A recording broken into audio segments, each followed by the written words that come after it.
What is up, YouTube? We are 8 days, 7 hours, 45 minutes, and 16 seconds away from Delve League dropping. We've got a couple of different things to check out today, kind of some minor announcements, I guess, depending on how you look at it. So a couple of different things. We've got a graphical effect, and then we've got a new map, a new unique map, and then we've got a new item. So a couple of different things to check out. So first off, this is the new beam effect. So those of you that have played Diablo 3, you know that various types of items leave light beams, and depending on how you've got your graphic settings, those light beams actually give off light, and it looks like this feature is now coming to PoE. So take a look.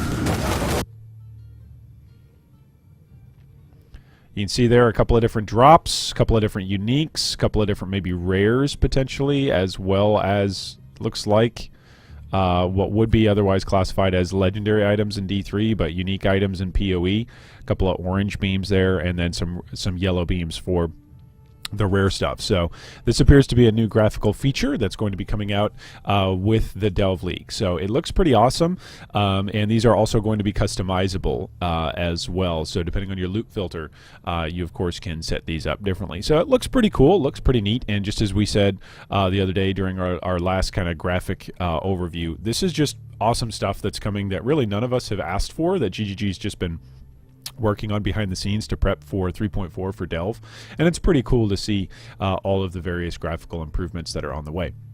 Second thing to see, so new unique map. This is Doryani's Machinarium. So in PoE Delve, we are introducing a new unique map, Doryani's Machinarium. It's truly a unique map in that you'll need to make careful decisions about which path you choose, as each choice will affect the composition of the final map boss and its rewards. When you enter Doryani's Machinarium, there are 3 paths you can travel and a staircase that leads to an empty boss room. Each path has a payload you'll need to transfer and is connected to one of the boss's arms. When you reach the end of each path, you are presented with 3 buttons. Each button augments that arm with an element: fire, cold, or lightning. After you've completed each path and you have augmented each arm, you can then fight the boss you have created. The reward you'll receive is based on the options you have chosen.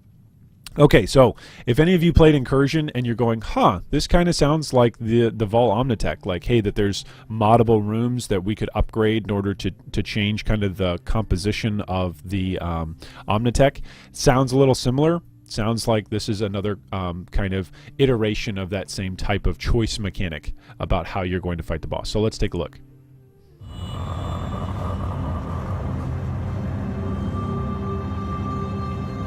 There's our payloads. Using good old static strike with the new lighting effects. So the light actually bounces off the walls. I still can't get over that. It looks great. There's 3 buttons. Looks reminiscent of the temple.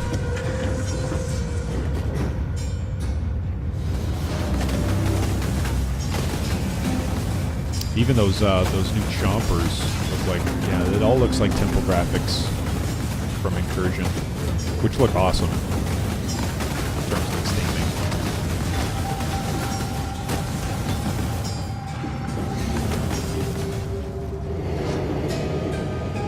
And here's the boss, with the best animation of all time, the Vol Oversaul entrance. I mean, at least it lets you catch up on reading books. Oh, look at that beautiful scorching ray.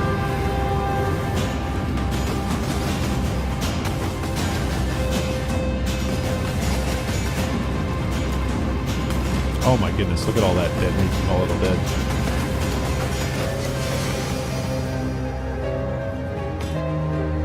Dropped unique, dropped some rare stuff. Doryani's Delusion. All right, so let's take a look. Doryani's Delusion, it requires level 68, and it grants level 25 Purity of Fire skill.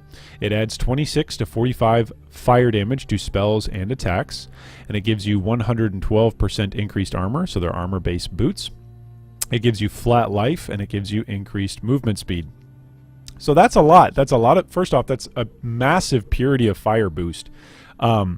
I don't know if this instantly becomes the Righteous Fire boots of choice, but level 25 purity. I'm not sure if anybody else is using a level 25 purity. I mean, I guess if you're using Fire of the Phoenix and you wanted to link it with Empower, like, and you have a Corrupted 21 and then you got an Empower 4, yeah, it's still not as good as this.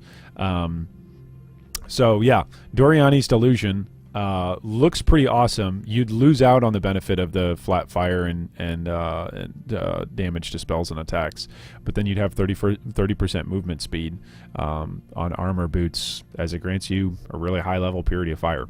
So we'll see if this is just a unique unto itself, or if there are more to come like this, maybe more other options of Doryani type that will be released that'll grant different high-level purity skills. We'll see exactly what is coming down the line, but it looks pretty awesome. And the last thing to note on here was that this particular video did not show the loot light beams. So again, that's going to be optional. It's going to be a graphical effect that you can attach to your loot filter. So depending on how you want to play around with that, it is kind of nice. Like, so if you do like the light beams, you can play with it. If you don't like the light beams, you'll be able to have that, you know, turned off as an option. They're definitely showing content that doesn't have the light beams going off, which is pretty cool. All right, so that's already, we're talking about light beams as so a graphical effect. We're talking about a new unique map. We're talking about a new unique that drops from the new unique map. And now lastly, we're going to talk about another new unique that has been set to be released. So this is called the Soulwrest. It is a staff, so it's a two-handed staff. It is does a bunch of physical damage, and it's got a pretty slow attack speed rate, which staves always do. It requires level 62, so it's a relatively end game weapon. It gives you a bunch of block chance to block attack damage while wielding a staff. So of course you're wielding that staff, so not sure how useful that implicit's going to be, whether or not people just want to corrupt it once they have it 6-socketed and linked. And what it does is it gives you level 20 Phantasm, the level 20 Summon Phantasm skill when you consume a corpse. So think about whenever you have dropped Desecrate and maybe you've got an offering that you've used which consumes corpse. Maybe you're using any of the skills that Poet's Pen takes advantage of, whether that's Body Swap or I forget the name of the other one that's the explosive ground. Cremation. There we go. Cremation, which consumes corpses. Or even Volatile Dead, which, boom, consumes corpses in order to have a bunch of flying, flaming, homing death balls flying around the map. So there's a bunch of different ways to trigger this, is the point of what I'm saying. So trigger level 20 Summon Phantasm skill when you consume a corpse. It also gives you increased spell damage. It gives you increased cast speed. It gives you increased mana regeneration rate, which is huge. That percentage is a really nice amount of flat mana regen. Or percentage mana regen. And then minions deal 45 to 66 additional physical damage. Okay. This is a pretty big deal because for a lot of different builds, physical boosts to just physical flat boosts to your minions are pretty tough to come by. So when you think about SRS, like SRS does 50% fire damage and 50% physical damage. So just having a straight buff to the SRS's flat physical damage is going to be a big buff. And then if you're able to convert that over, you know, again, that's just, it's going to be a big damage buff for something like SRS. It's also going to be the same for Phantasm, for Phantasm on Kill.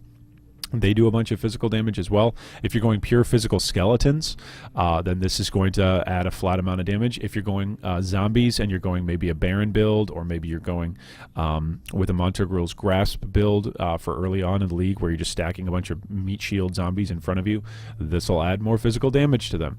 I think it's going to be less helpful for golems and specters, just because we don't know what sort of physical monsters that are going to be able to be rezzed by Ray Spectre, but definitely SRS, definitely Skellies, definitely zombies, and definitely Summon Phantasm on Kill are all going to benefit from this. And then, of course, the new Purity, or sorry, not the new Herald. Yeah, the new Herald, not the new Purity, but the the new Herald that has come out, the Herald of Purity, which adds physical damage to you as well as to your allies around you, as well as summons minions that do physical damage around you, those wonderful new beautiful Sentinel guys. So you could use this to potentially augment all this. So again, all of the indicators point that this is the Summoner League. If you want to play a Summoner and you want to play in PoE, this is the league to do it. The question is going to be which of those builds, because there's a gazillion different builds. Like when you say you're playing a Summoner in PoE, it's not like, you know, saying you're playing an EQ Juggernaut. Like that's a very linear path, and there's a couple of variations on it, but it's mostly one build path. Whereas you say you're playing a Summoner in PoE, and then you got to answer like 15 other different questions. Well, what type of summoner are you playing? What and now of course, what ascendancy are you going to choose? And oh, you're playing specters. Well, then what type of specters are you playing? Oh, you're playing zombies. Are you playing a Baron variation, or are you playing like endless hordes, or are you playing minion instability? Like, what is it that you're playing with your zombie? Like, there's just a bunch of different questions. Oh, you're playing SRS. Are you playing self-cast SRS? Are you? Oh, you're summon Phantasm on kill. Everybody thinks that's a crap skill. How are you going to make that work? Like, there's a bunch of different questions to answer as you're playing summoners. So. Which to me is exciting, again, because there's lots of different options. So here is the Soulwrest Ezomite Staff, and it looks like it's going to give us a bunch of different options. The last line, if you consumed a corpse recently, you and nearby allies regenerate 5% of life per second. That's ridiculous. So remember the recent tag counts as 4 seconds. So this means for 4 seconds, you're regenerating 5% of your life per second. So that's a 20% overall max life regeneration rate. Like, that is a huge buff if you've consumed a corpse recently. So a lot of the time, summoners have a problem keeping themselves and their minions sustained. So if their minions actually do die, it can be very problematic. Like if you go into a Shaper fight with your zombies and your zombies die to Shaper because they're being dumb and they stand inside the beam, well, that's really bad for you. Now you got to spend time summoning zombies, and that means that you're not spending time dodging Shaper balls or dodging Shaper slams or dodging Shaper beams. So it's really awesome that this is going to apply both to you and to nearby allies, which of course is going to include your minions. So that's what we've got for today. I am very, very hyped. We've got this Soulwrest Ezomite Staff. We've got this Doryani's Delusion plus Doryani's Machinarium unique map plus beam lights coming like every single day. GGG is just stepping it up with the countdown. And so as always, get hyped, because we are 8 days, 7 hours, 32 minutes, and 55 seconds away from Delve League. So get hyped.